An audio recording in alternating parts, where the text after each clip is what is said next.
Several of the people we've talked to in these conversations have talked about the need for the next president to reintroduce America to the world. Do you agree?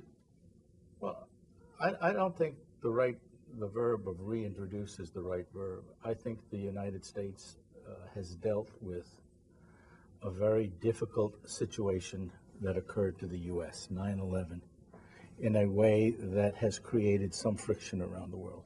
It was Well, Iraq is more than just 9/11 and some friction. it all flows from the serious concerns that hit this country post 9/11, and in my opinion created a climate amongst political leaders that said we have to have a policy that provides perfection of security. Whether they could achieve it or not is one thing, but that had to be their goal.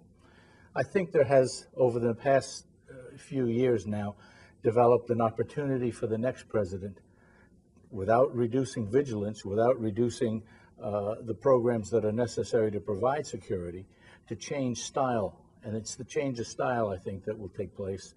I don't think it has to be an aggressive action on the part of running around every country in the world to reintroduce. You think it's stylistic, not substantive? I think it's stylistic. You agree with that? Not fully. I agree with much of what John said, but I think particularly if Senator Obama's elected, and I think, frankly, if Senator McCain's elected, you, in my judgment, will clearly see a change in style.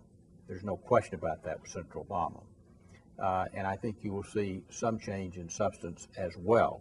Listen around the world, and what people say is America's arrogant, it's throwing its weight around, it's unilateralist, and frankly, some of its power is ebbing because of the rise of the rest.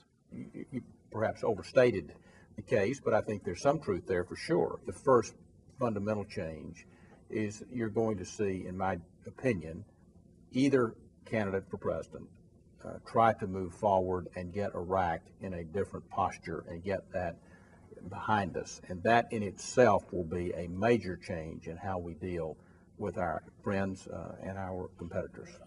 I disagree with Mack on that. I think Iraq will take care of itself over the next 2 or 3 years. I think the Iraqi government has started to move things in the right direction. So whomever is elected will be the beneficiary of that change, but that is not going to drive the different relationship of the United States around the world. The world still understands the United States is the last superpower. And I think after the negativism of the problems of the post 9/11 era go away, or at least are diminished, the relationship with the rest of the world will go back to what it used to be.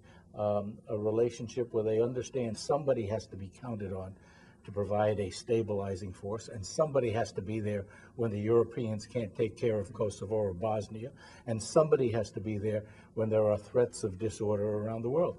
The rest of the world knows it is not willing to do it, and whether they like it or not, we are the only country that can be called on to provide that stabilizing effect.